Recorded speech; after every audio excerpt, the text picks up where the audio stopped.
안녕하세요. 이상튜브입니다. 영국과 이탈리아 및 일본이 계획하고 있는 차세대 전투기에 대해 미쓰비시 중공업은 대등한 관계에 근거해 자금을 대려면 합작회사를 설립해 프로젝트를 관리하는 것이 이치에 맞다라고 언급했으며 일본 정부도 합작회사를 설립하는 방향으로 생각하고 있는 것으로 보입니다. 일본과 영국 및 이탈리아가 발표한 차세대 전투기를 개발하기 위한 새로운 협력체인 글로벌 컴뱃웨어 프로그램은 큰 주목을 받고 있지만 GCAP는 공통 플랫폼을 개발하여 생산할지 아니면 공동기술 개발을 통해 공통 요소를 가진 FX와 템페스트를 따로 생산할지는 결정하지 못하고 있습니다. 따라서 3개국은 차세대 전투기에 요구하는 능력에 대해 대략적으로 합의했을 뿐이며 프로그램의 세부 사항은 아직 아무것도 결정되지 않은 것으로 외신에서 보도되고 있습니다. 니케이 신문의 영자 매체인 니케이 아시아는 미쓰비시 중공업에서 방위 및 우주 부문을 담당하고 있는 모리타 부장과 인터뷰를 가졌습니다. 그는 대등한 관계에 근거해 자금을 서로 대려면 합작회사를 설립해 프로젝트를 관리하는 것이 이치에 맞다고 언급했으며 일본 정부도 그 방향으로 생각하고 있지만 3개국이 합작회사를 설립할지는 결정되지 않았습니다. 3개국은 차세대 전투기에 요구하는 능력에 대해 대체로 합의했지만 세부 프로그램은 이제부터이며 많은 영국인과 이탈리아인들이 나고야를 방문해 논의하고 있다고 밝혔습니다. 또한 모리타 씨는 차세대 전투기의 가격이나 생산 규모에 대해서도 현재의 전투기 시장 가격대에서 크게 벗어나지 않을 것으로 알고 있으며 이 가격은 보도된 숫자에 근거하고 있으며 생산 규모를 300대로 가정한 비용 예측에서의 몇 가지 가정 중 하나일 뿐이다라고 말해 아마도 1억 달러에서 8천만 달러 정도의 기체 단가를 상정하고 있는 것으로 보이지만 300대라는 수요 예측은 3개국이 모두 채용할 경우를 예상한 것으로 보입니다. 하지만 이탈리아는 GCAP의 채택에 대해 명확한 언급을 피하고 있어 어떻게 굴러갈지는 의문입니다.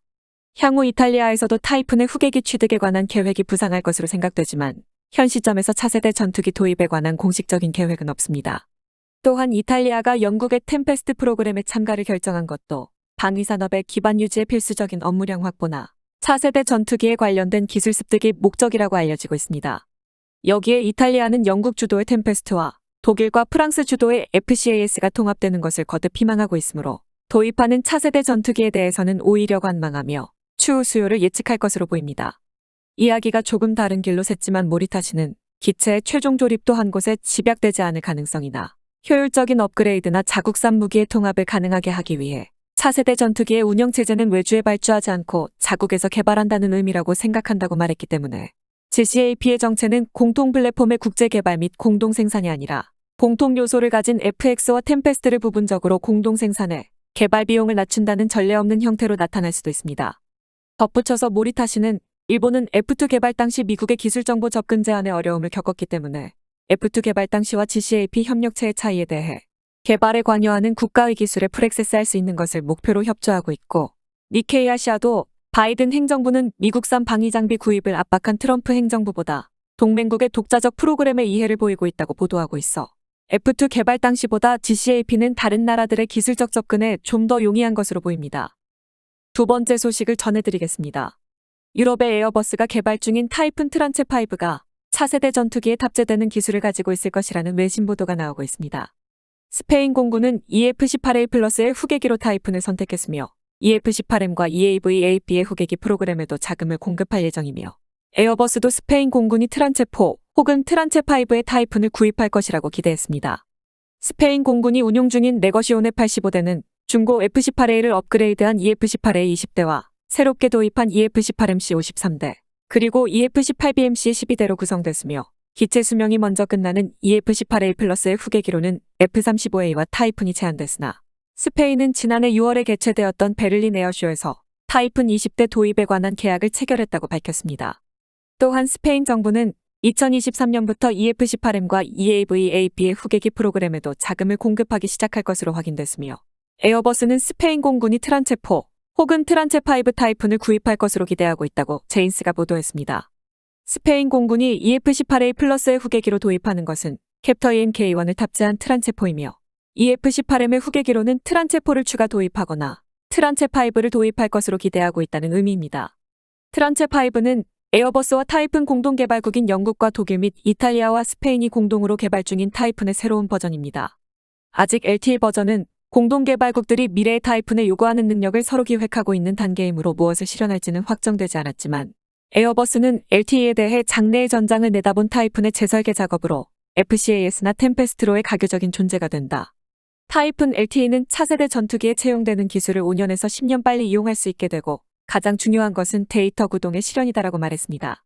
즉 LTE는 데이터 구동에 필요한 정보의 수집 수단인 센서뿐만 아니라 무인기의 센서로부터 실시간으로 정보를 수신하는 능력과 정보의 처리 수단, 즉 수집한 방대한 정보를 순식간에 통합할 수 있는 처리 능력과 파일럿이 필요로 하는 정보를 자율적으로 추출하는 AI 기술과의 융합을 차세대 전투기보다 먼저 실현해 FCAS나 템페스트의 도입을 원활하게 하는 역할을 하는 테스트베드로 만들고 싶다라고 말하고 있는 것입니다. 에어버스 DNS의 독일 부문과 스페인 부문은 FCAS 프로그램에서 무인기와 연동 가능한 무인 전투기와 네트워크 기술의 개발을 담당하고 영국도 타이푼용 업그레이드 프로그램에서 레이더를 캡터의 마크2로 교체하고 신형 미션 매니지먼트와 콕핏 인터페이스를 채택하는 것을 목표로 하고 있습니다. 따라서 P4E를 적용한 타이푼은 템페스트용으로 개발되고 있는 기술의 통합이 가능할 것이라고 말하고 있기 때문에 FCAS나 템페스트는 LTE를 통해 데이터 구동에 필요한 기반 기술을 공동 개발하고 있는 것으로 보입니다. 따라서 2020년대 후반에 나올 타이푼 트란체 5를 보면 템페스트와 FCAS의 기술 방향을 미리 볼 수 있을 것으로 보입니다. 마지막 소식을 전해드리겠습니다. 폴란드가 2022년에 마지막 방위 장비 도입으로 정찰 위성 도입을 발표했습니다. 부와슈츠크 폴란드 국방장관은 지난 12월 27일에 에어버스 DNS로부터 정찰 위성 2기를 구입하기로 합의하고 계약에 서명했으며 이 정찰 위성에서 얻을 수 있는 이미지는 30cm급이라고 언급했습니다. 폴란드는 지난해 10월에 군 규모를 14만 명에서 30만 명으로 확대하면서 정찰 위성 도입은 대규모 장비 도입 계획의 중요한 조각으로 여겨졌지만 2022년 중에 계약을 체결하여 폴란드가 계획한 대부분의 방위 장비의 계약은 체결한 것으로 보입니다.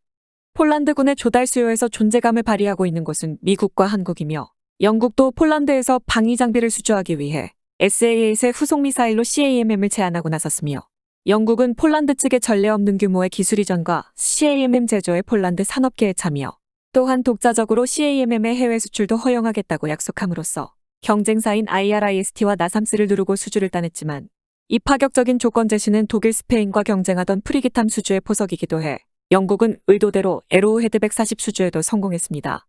더욱 흥미로운 것은 폴란드 공군이 새롭게 도입하는 F-16CD 블럭 52+용 지상 시뮬레이터로 제즈미아를 도입할 때 폴란드 공군의 F-16CD는 멀티미션 컴퓨터와 링크16을 갱신했으며 멀티미션 컴퓨터와 링크16이 F-35A와의 정보 공유 등 전장통신 네트워크의 핵심으로 기능하게 됨에 따라 기존의 지상 시뮬레이터로는 새로운 장비에 대응할 수 없게 되어 2020년에 신형 시뮬레이터 입찰을 개시했습니다.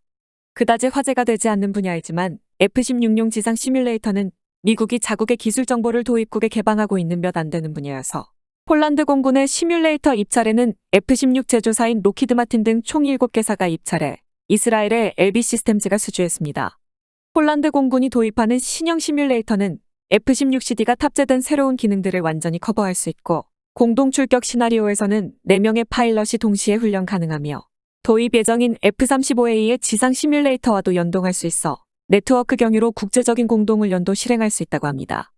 어쨌든 많은 나라들이 우크라이나 침공 후 군사력 강화에 나섰기 때문에 2023년도 예산이 통과되면 막대한 자금이 방산업계에 유입될 예정이지만 현재 공급량은 제한적이어서 발주부터 납품까지 오랜 시간이 걸릴 것으로 예상되고 있습니다.